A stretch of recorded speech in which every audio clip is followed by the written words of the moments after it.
ठरलं तर मग या मालिकेच्या पुढील काही येणाऱ्या भागांमध्ये आपल्याला आता जबरदस्त असे ट्विस्ट पाहायला मिळणार आहेत। आता नेमकं काय घडणार, कसं घडणार हे सगळं जाणून घेऊया आपल्या आजच्या या व्हिडिओमध्ये। चला तर मग मित्रांनो, अजिबात वेळ वाया न घालवता सुरुवात करूया आपल्या आजच्या या व्हिडिओला।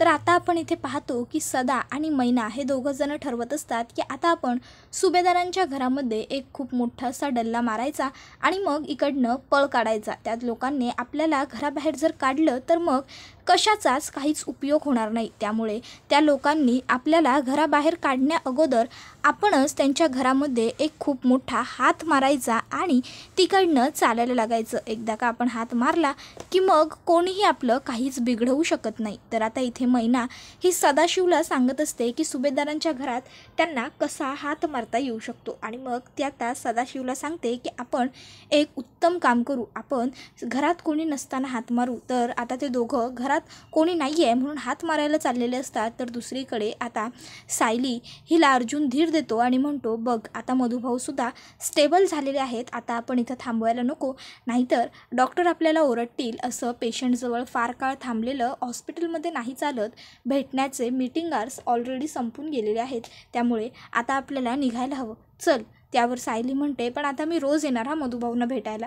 अर्जुन म्हणतो, हो तू रोज ये, पण आता तर चल निघूया। त्याबरोबर आता आपण पाहतो की इकडे सदा आणि मैना हे घरी आलेले असतात। घरात कोणी आहे का नाही या गोष्टीचा त्यांना अंदाज घ्यायचा असतो, म्हणून मग आता मैना म्हणायला लागते की बरं झालं त्या मधुभाऊंना भेटून आलो, ते नाही म्हणजे बरं वाटतं ना, असं आपल्या लेकरासाठी त्यांनी एवढं केलं, त्यांना बघून आलो, भेटून आलो, ते जरी आपल्याशी बोलत नसले तरी आपण त्यांना बोललो, बरं झालं। त्याबरोबर सदा म्हणतो, जरा चहा मिळाला असता गरम गरम गरमीतनं तर बरं झालं असतं, नाही। त्याबरोबर लगेचच आता पूर्णाजी सांगते की घरात कोणीच नाही आहे चहा बनवून द्यायला। मग लगेचच आता ती म्हणते, मी बनवते की मग मी बनवते। त्याबरोबर इकडे सायली आणि अर्जुन हे दोघंही जण गाडीने घरी यायला निघालेले असतात। तर मैना म्हणायला लागते, पूर्णाई तुम्हाला चालेल काय मी चहा बनवलेला? नाही म्हणजे तुम्हासनी ती जास्ती साखरेचा काफी आवडतो ना, पर त्या दिवसाला सायलीनं तुम्हाला प्यायला नगं म्हणलं होतं। त्याबरोबर लगेचच आता सदाशिव म्हणायला लागतो, अगं मग विचारतेस काय पूर्ण आजीना, असं तुमच्यासाठी पण बनवू का? हक्काने बनव की।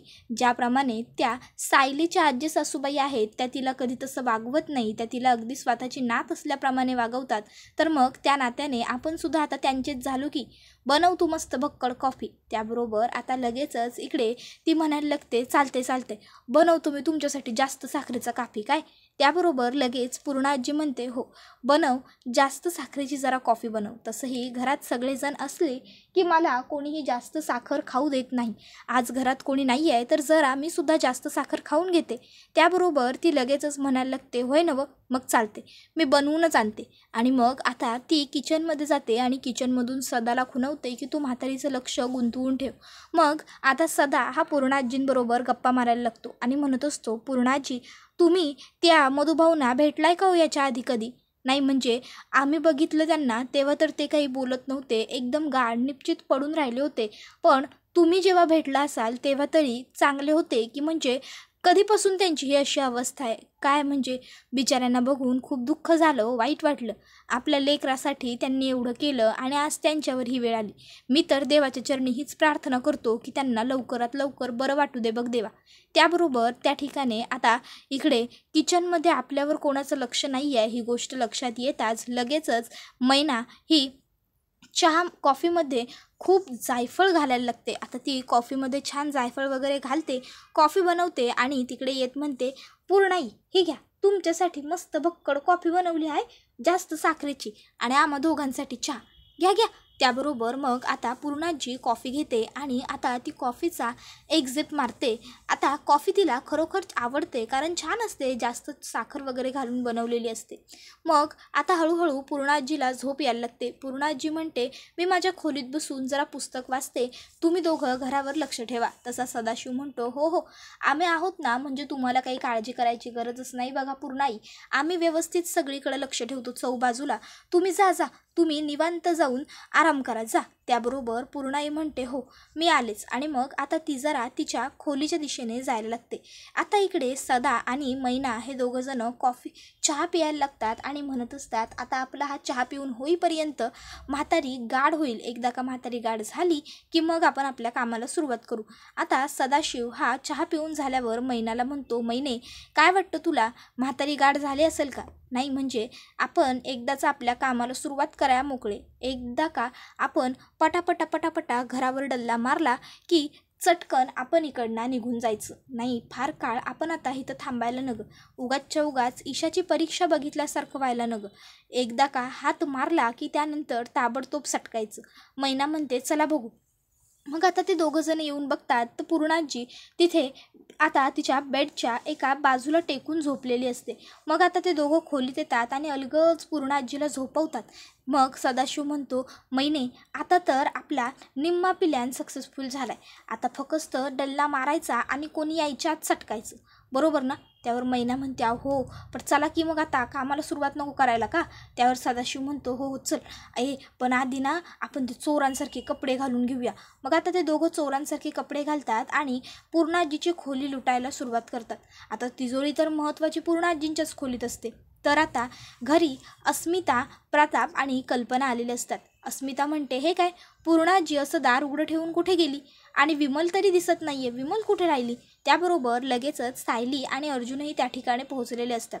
आता सायली म्हणायला लागते अस्मिताताई विमलताई बाजारात गेल्यात, त्यांनी मला फोन केला होता तसा भाज्या वगैरे आणायला, पण तुम्ही सगळे कुठे गेला होतात? त्यावर मग आता अस्मिता सांगायला लागते की अगं माझ्या सासू सासऱ्यांकडे गेलो होतो. म्हणजे त्यांची खूप दिवसांपासून इच्छा होती ना मॉम डॅडना आणि पूर्णाजीला भेटायची, म्हणून मी आणि मॉम डॅड गेलो होतो.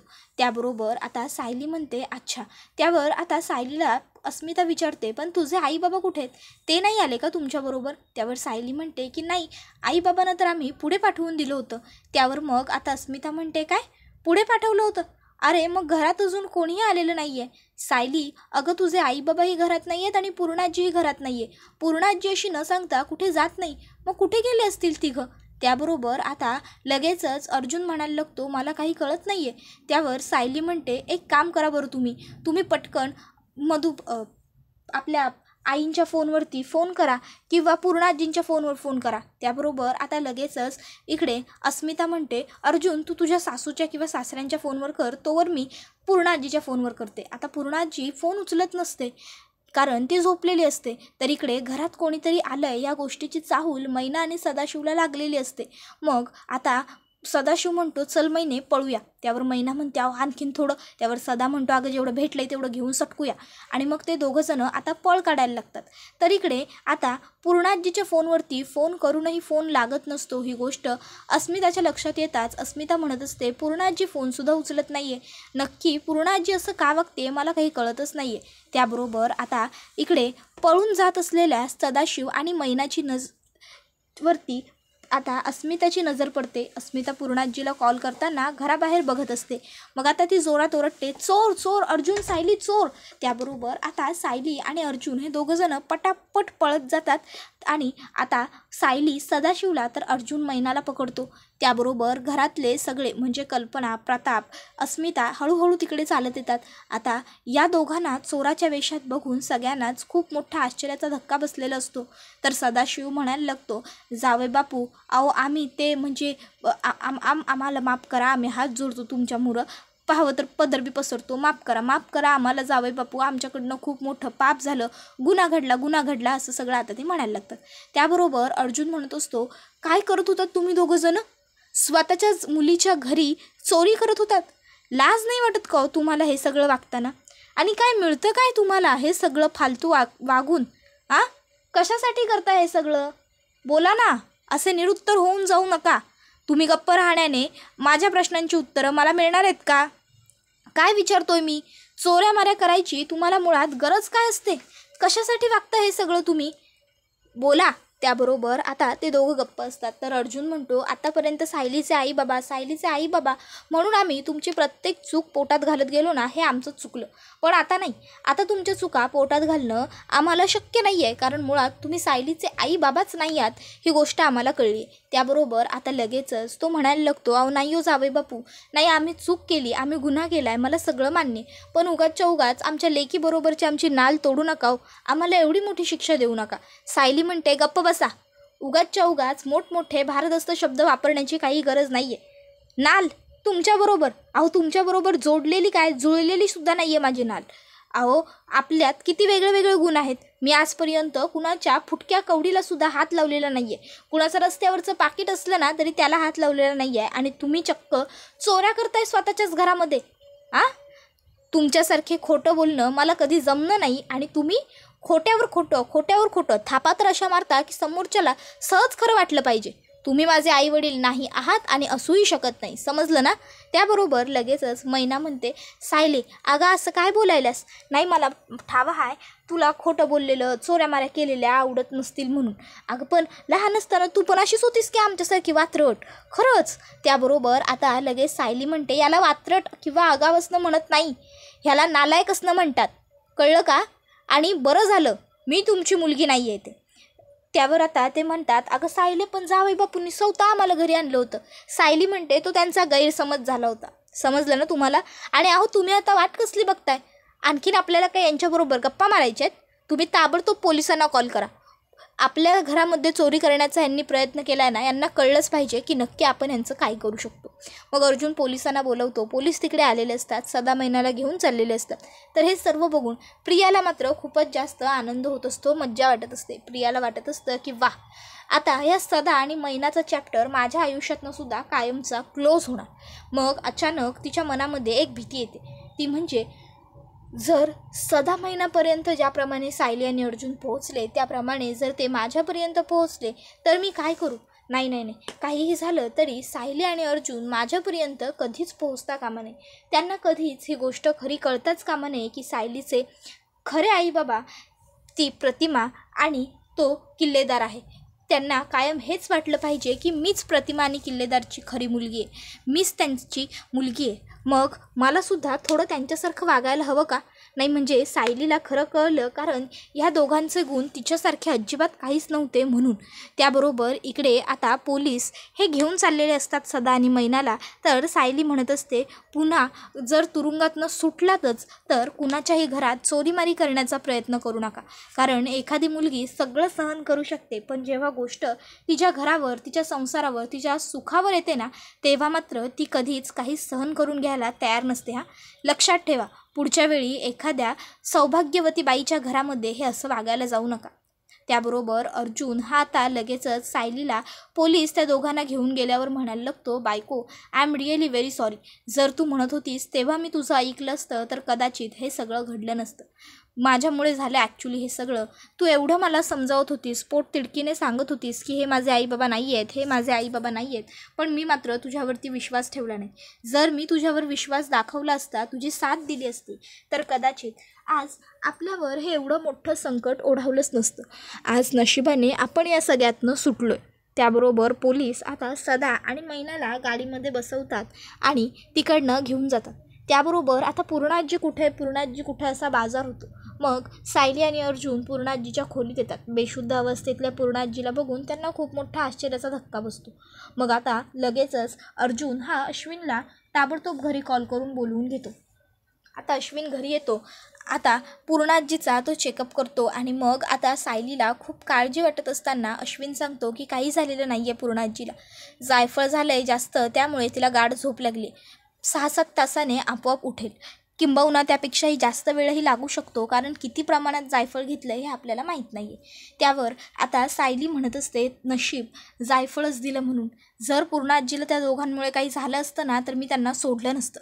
त्यानंतर आता इकडे प्रिया ही मात्र घाबरलेली असते. प्रिया ही खोलीचं दार बंद करून खोलीमध्ये बसलेली असते. प्रियाला अश्विन घरी आल्याचं माहीतच नसतं. ती तिच्याच विचारात मग्न असते, धुंद असते. काय होईल काय नाही होणार या सगळ्या गोष्टींनी तिचं मन तिला खात असतं. इतक्यात अश्विन येऊन दरवाजा ठोठावतो. प्रिया दरवाजा उघडते. अश्विन विचारतो, तन्वी अगं मी कधीपासून दरवाजा ठोकत होतो, कुठल्या विचारात एवढी गुंतली आहेस. त्यावर ती म्हणते, अरे कुठल्या म्हणजे काय, तुझ्याच, तू घरी कधी येशील ही तुझीच वाट मी बघत बसली होती. तुला माहिती आहे का आज घरामध्ये काय घडलंय ते. त्यावर अश्विन म्हणतो, ते सगळं सोड, मला आधी सांग पूर्णाजीला जायफळ कोणी दिलं. त्यावर लगेचच प्रिया म्हणायला लागते, अरे तेच तर सांगते ना तुला, अरे ते सायलीचे आई बाबा होते ना, त्यांनी आपल्या घरामध्ये चोरी केली, ते सुद्धा घरात कोणी नसताना. अश्विन म्हणतो काय? त्यावर लगेचच प्रिया म्हणते, हो अरे मी गेले होते माझ्या मैत्रिणीला भेटायला, आई बाबा अस्मिता गेले होते तिच्या सासरी सासू सासऱ्यांना भेटायला, आणि घरामध्ये एकटी पूर्ण आजीच होती. त्यावर अश्विन म्हणतो, आणि विमल? त्यावर लगेच प्रिया सांगते, अरे विमलला पण भाजीपाला आणायचा होता, ती तिकडे गेली. त्यावर मग अश्विन म्हणत असतो, मला माहीत होतंच ती लोक खोटारडी आहेत, त्या लोकांवर विश्वास ठेवण्यालायक ती नव्हतीच. तुझ्याकडून एक छोटीशी चूक झाली तर तुला या लोकांनी एवढ्या वेळा सुनावलं, मग आता त्या दोघांना काय बोलले? त्यावर प्रिया म्हणत असते, अरे त्यांना कोण काय बोलणार बाबा, ते तर शेवटी सायलीचे आई बाबा आहेत ना. पण मग शेवटी बळजबरीने बाबा आणि आई बोलले म्हणून मग त्या दोघांना तुरुंगात तरी घालवलं, पण बघ अर्जुन त्यांना सोडवून घेईलच. त्यावर अश्विन म्हणतो, जाऊ दे, आपण कशाला या गोष्टींचा विचार करायचा, आपण झोपून घेऊया. मग ते दोघंजणं जेवून वगैरे येतात आणि झोपून घेतात. आता झोपल्यावर प्रिया ही बडबडायला लागते झोपेत. मध्यरात्री ती बोलत असते, मी काही नाही केलं, मला सोडा, नाही नका मला पकडू नका, हे माझे आई बाबा नाही आहेत, नाही मी यांची मुलगीच नाही आहे, हे माझे आई बाबा असूच शकत नाही. आता अश्विनला प्रियाच्या ह्या बडबडण्याने जाग येते. विचार करतो, तन्वीला काय होतंय, तन्वी हे असं वेड्यासारखं काहीतरी विचित्र का बडबडते. मग अश्विन हा आता प्रियाला हलवतो, तन्वी उठ, तन्वी. मग आता प्रिया उठते. अश्विन तिला म्हणतो, काय झालं, काय बडबडत होते झोपेत, मुलगी नाही आहे, आई बाबा नाही आहे काय? त्याबरोबर आता प्रिया ही अश्विनवरच चिडते आणि म्हणायला लागते, अश्विन तुला काय करायचं आहे? अरे झोपेत माणूस काहीही बडबडू शकतं, प्रत्येक गोष्टीत तुला मी सगळं सांगितलंच पाहिजे असं काही जरुरी नाही आहे. एक गोष्ट तू विसरू नकोस, तू माझा नवरा आहेस, पण तू काही डिटेक्टिव्ह नाही आहेस की प्रत्येक गोष्टीचं अपडेट तुला असलेच पाहिजे. आणि जरी तू डिटेक्टिव्ह जरी असशील ना, तरीसुद्धा माझी पर्सनल लाईफ वेगळी काहीतरी आहे ना, तू माझी स्पेस का डिस्टर्ब करत असतोस प्रत्येक वेळी. त्याबरोबर अश्विन म्हणतो, तन्वी तू काय बोलतेस, तुला तरी कळतंय का? त्यावर प्रिया ही आता जरा शांत होते. तर अश्विन म्हणत असतो, आणि राहिला प्रश्न, तू काय विचार करतेस याचा? तर दिवसभर माणूस ज्या गोष्टी मनात ठेवतो ना, रात्री त्याच तो बडबडतो. सांग, तुझे आई बाबा नाही आहेत यावरून तू काय विचार करत होतीस? कोण तुझे आई बाबा नाही आहेत? प्रतिमा त्याने रविराज काका? त्याबरोबर प्रिया लगेच म्हणायला लागते, अरे तू एवढा सिरियस का होतोयस अश्विन? हो मी म्हणाले ते माझे आई बाबा नाही आहेत, आणि आता खरंच ते माझे आई बाबा नाही राहिलेले. आईबाबांचा केवढा जीव होता माझ्यावर. बाबांना तर मी भेटले तेव्हा माझ्यासाठी काय काय करू आणि काय काय नको असं झालं होतं. आई जेव्हा घरी परत आली तेव्हा तिलासुद्धा मी भेटून खूप खुश होते, तीसुद्धा माझ्याबरोबर आनंदी होती. पण आता बघतोयस ना, ते दोघं माझ्याशी किती वाईट आणि रूढ वागतायत. हे माझे आई बाबा नाहीच आहेत असं मी म्हणत होते. जेव्हा मी सायलीच्या आईबाबांना पाहिलं होतं ना, तेव्हा मला माझ्या आईबाबांची पूर्वीच्या दिवसांची खूप आठवण आली होती रे. म्हणून मी आज दिवसभर त्या सगळ्या गोष्टींचा विचार करत होते. तसा अश्विन म्हणतो, सॉरी तन्वी, मी तुझ्यावर ओरडायला नको होतं. आणि मग तो तिला जवळ घेतो आणि चल आता आपण झोपून जाऊया, फार या सर्व गोष्टींचा विचार करू नको असं म्हणतो आणि स्वतःच्या जवळ झोपवत असतो. तर प्रिया मात्र म्हणते, नशीब आज थोडक्यात वाचले. त्याबरोबर हा व्हिडिओ इथेच संपतो. व्हिडिओ आवडला असेल तर व्हिडिओला लाईक करा, चॅनलवर नवीन असाल तर चॅनलला सबस्क्राईब करा आणि बेल आयकॉन आठवणीने प्रेस करा, जेणेकरून तुम्हाला पुढच्या प्रत्येक व्हिडिओचं नोटिफिकेशन मिळत जाईल आणि सर्व व्हिडिओंचा आनंद हा अगदी उत्तम पद्धतीने घेता येईल. चला तर मग मित्रांनो, आजच्या पुरतं इथेच थांबूया. पुढचा व्हिडिओ येईपर्यंत या व्हिडिओचा छान पद्धतीने आनंद घेत राहा. टाटा, बाय बाय, धन्यवाद, take care all of you.